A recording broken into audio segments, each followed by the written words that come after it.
Hey guys, I wanted to talk today about, I guess just modifying the game and some of the modifications that Six's communities do to the game in order to better suit the format in some way or another.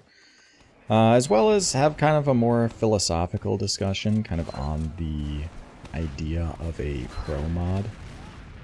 Because as I'm gonna get into shortly, you'll see that most of the actual literal game modifying changes that are made are quite limited in scope and are generally more geared towards quality of life. While there is certainly some gameplay oriented stuff, it's not exactly anything drastic. It's not like, you're tweaking the values, the different damage numbers that weapons do or anything like that. But yeah, let's just jump right into it with some examples. So most of the changes that are made presently are done so via source mod plugins. And there are just, let me actually look because I have some stuff written down here. Most of it is just like quality of life stuff. So if any of you in a non-source mod server or a server without the plugin have tried using the crossbow and you're really close to someone and it just kind of misses or like goes through them and it's very weird. Yeah, that's just a bug in TF2, and since that sucks and no one likes it, there's a source mod plugin that competitive servers use in order to make the crossbow actually consistent and consistently hit teammates. Another inconsistency is the sticky det bug, which I don't even understand exactly how it works, despite being a demo player.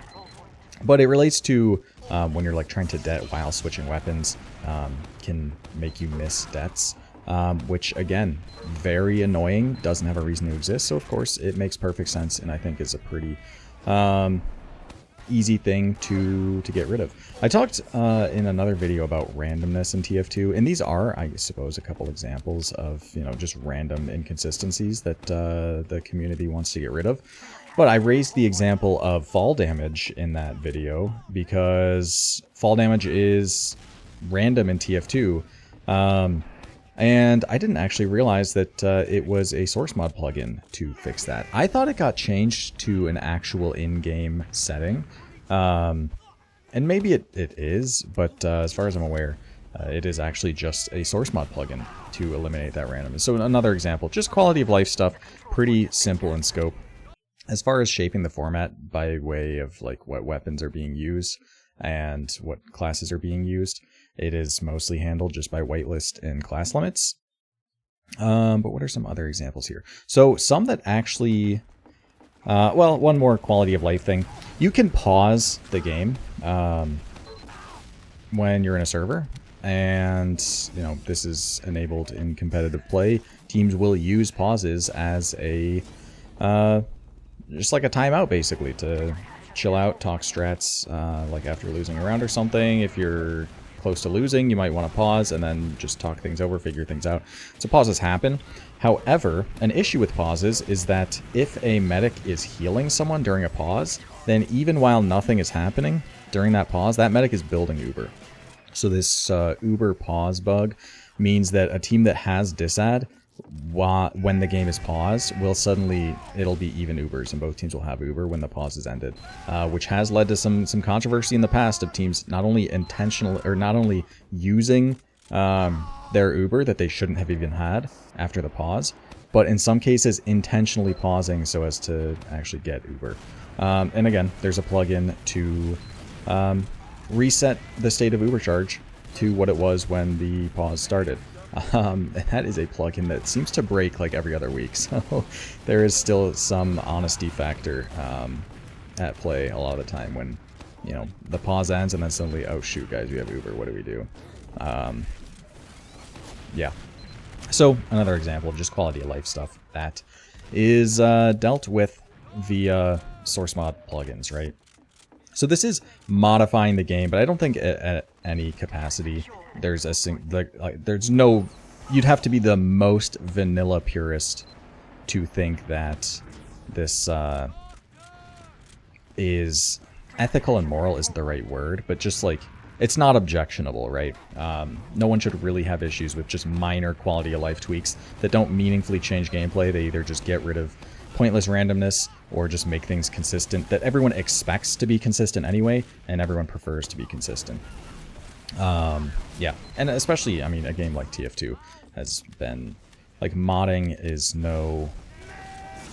TF2 is no stranger to modding and things like custom view models and custom HUD elements and just custom everything has kind of been a part of the game and a part of the game's identity since, like, release. So yeah, but anyway, next I have some examples of actual more gameplay geared things. And of course, as you might expect, the two examples I'm going to talk about, as far as I'm aware, only exist in ETF2L. One of them I don't even know if it's active or not in ETF2L. But again, Europe just tends to be a little bit more whitelist and format purist than other regions. So these are a couple examples indicative of that. The first one, which I actually just now found out about. I didn't even realize they had this. I probably heard it at some point, but just forgot. Because it's not a huge deal, but it relates to the winger. So of course the winger, when you have it out, you have a higher jump. And you can set up like a keybind or script or something. And I don't know if it's, you know, how the rules pertain to like macroing and whatnot with that. Because I know things like CTAP scripts, at least in RGL, are completely allowed. And I'm pretty sure a winger script is allowed in RGL. But it would basically be a button that just switches to the winger for the tick that you're jumping and then switches back. So you don't really have to pull it out, and you kind of get to just press a button as if it was a jump button, but it gives you that increased winger jump.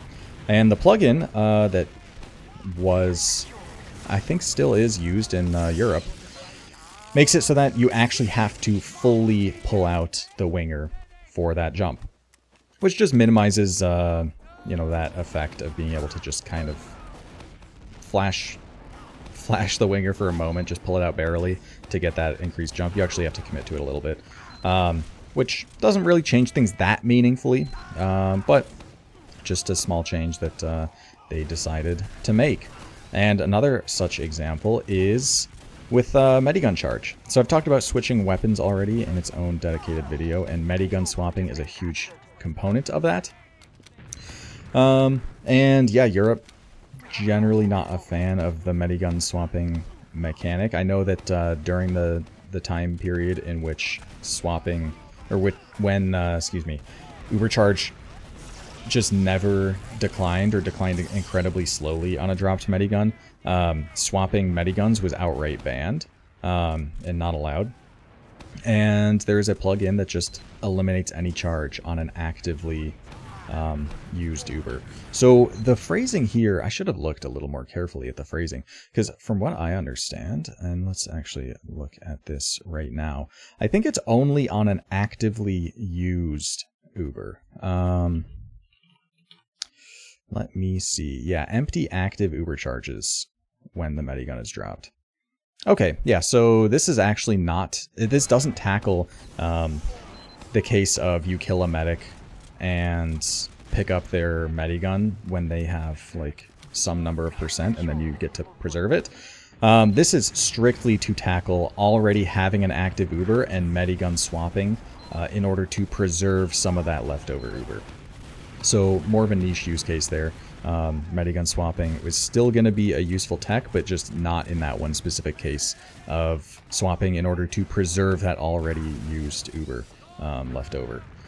So anyway, these are perhaps a little more, and actually I can go further as well. I don't know why I mentally kind of separated these category-wise, but another such plugin that Europe tried out and I don't think is actively using is the Gunboats plugin.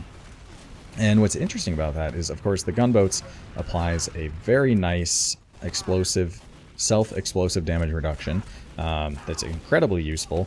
But if your explosive damage applies to another target, then you don't get that Gunboats reduction. So if you rocket jump and there just happened to be a scout around the corner, then you wouldn't get any decreased damage from the gunboats, you would be taking a lot of damage.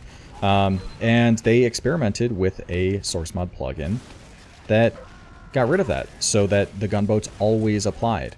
And as far as meta goes, like, this does change things for sure, because obviously a soldier that's bombing, a lot of the time you're just trying to land on top of whoever you're bombing directly. And in the case of having perma gunboats, like, there are times where you can be sync bombing and just jump off of the targets and like live, because you're taking very, very decreased damage from the gunboats. So it definitely makes soldier bombs more powerful, and it's part of the reason why TF2L tested it out. I'm not really, you know, keyed into the scene in Europe that much, so I don't know why it's not included this past season and why they opted to get rid of it.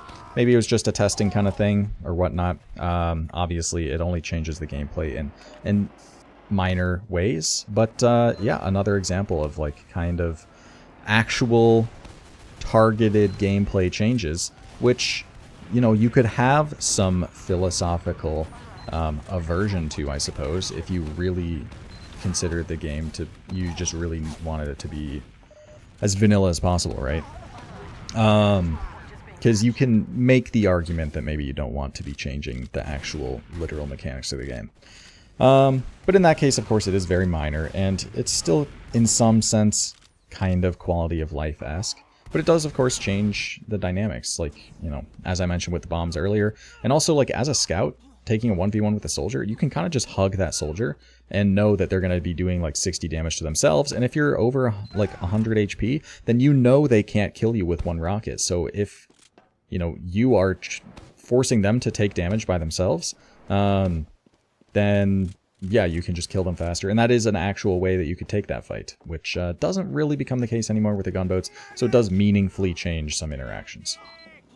Another example, and one that I should have mentioned this in the quality of life, because I think it is way more quality of life than like, substantive gameplay changes. And that's the fact that at a certain range, your projectiles are blocked by teammates. So as a demo, you're taking an Uber, and ooh, I was really happy with that sticky, just perfectly where that soldier was landing. So in the case, yeah, your projectiles will just bounce off teammates. If you're a demo, trying to chase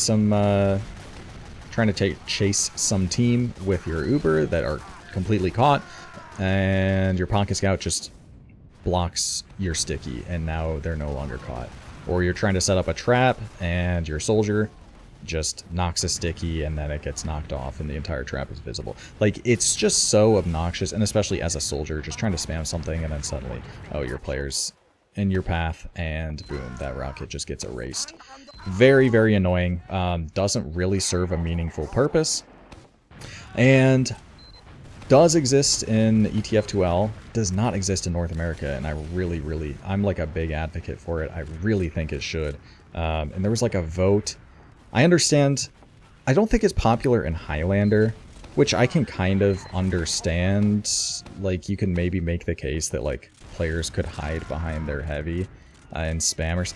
I don't know. I still don't see why it wouldn't be just a unanimously agreed quality of life improvement, especially in 6s. So hopefully in the near future, we get to see this implemented in North America. But for now, sadly, you know, every half or every other half that you play demo or soldier, you're gonna have some of your projectiles just get completely erased by teammates, which is kind of antithetical to the design of the game, in my opinion. But anyway, that is another example of just a simple plugin change that you can kind of improve things with. But yeah, I think, was there anything else specifically?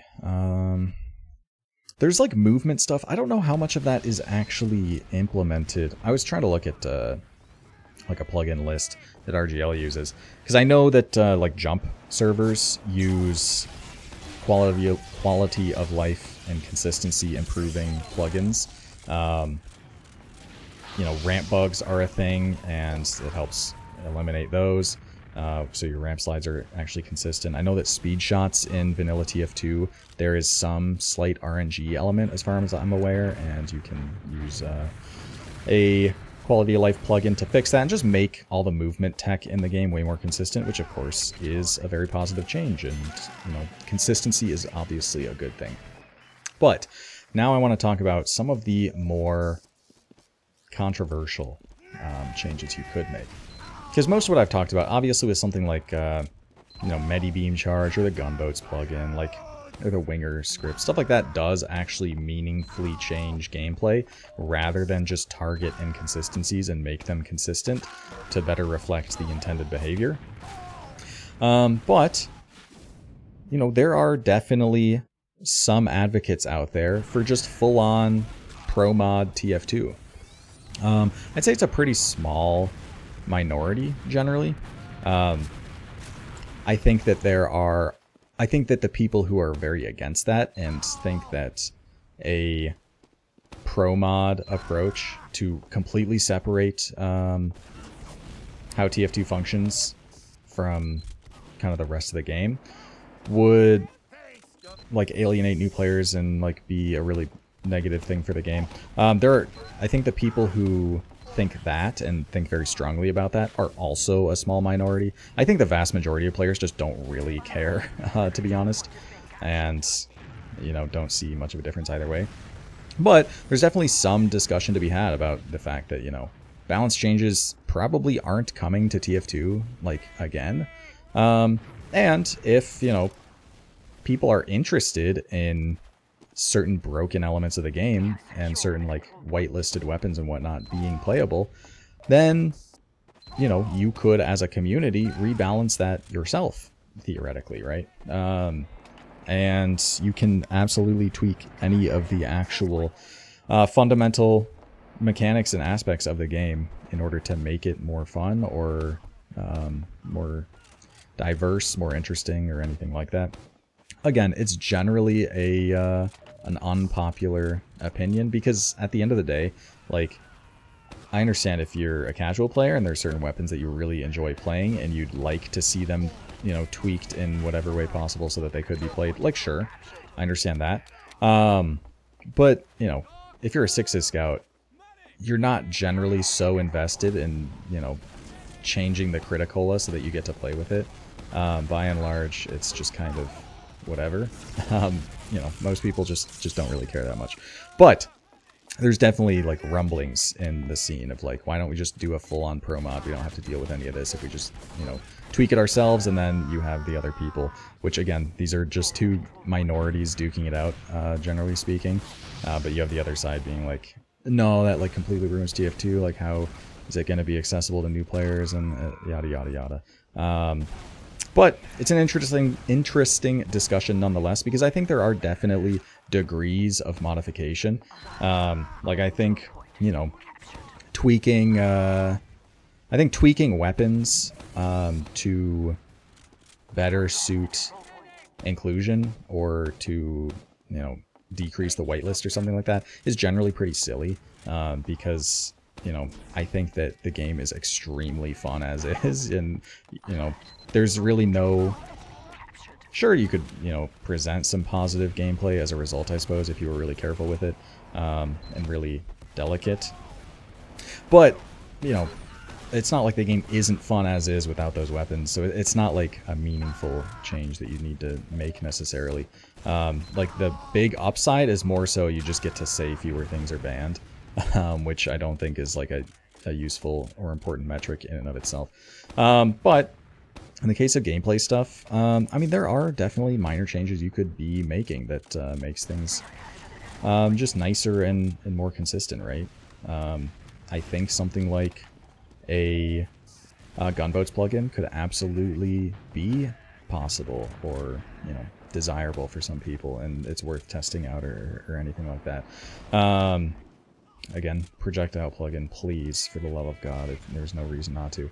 But, you know, you can make the argument that, you know, minor gameplay changes that you kind of understand how they're going to interact with and change the meta are totally acceptable.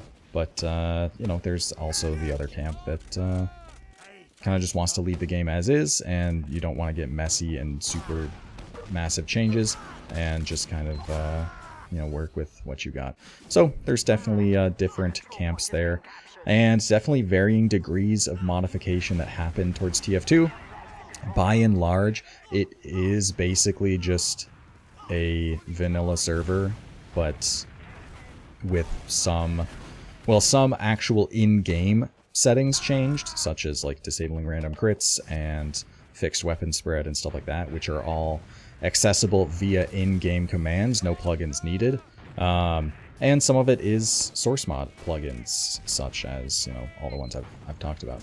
So there's varying degrees of modification, but by and large, it is literally just a vanilla game with some tweaks here, source mod settings for quality of life stuff that you would hardly even notice, and just class restrictions and whitelists, which are very easy to understand. So yeah, overall, I do think the format is pretty damn close to vanilla TF2, all things considered, at least in the literal mechanics and settings. There's just rule set changes and stuff that are very apparent, of course. But maybe there's room to grow. I don't know. I think overall, source mod stuff, or excuse me, pro mod stuff, is generally not super necessary, but it could be interesting to see.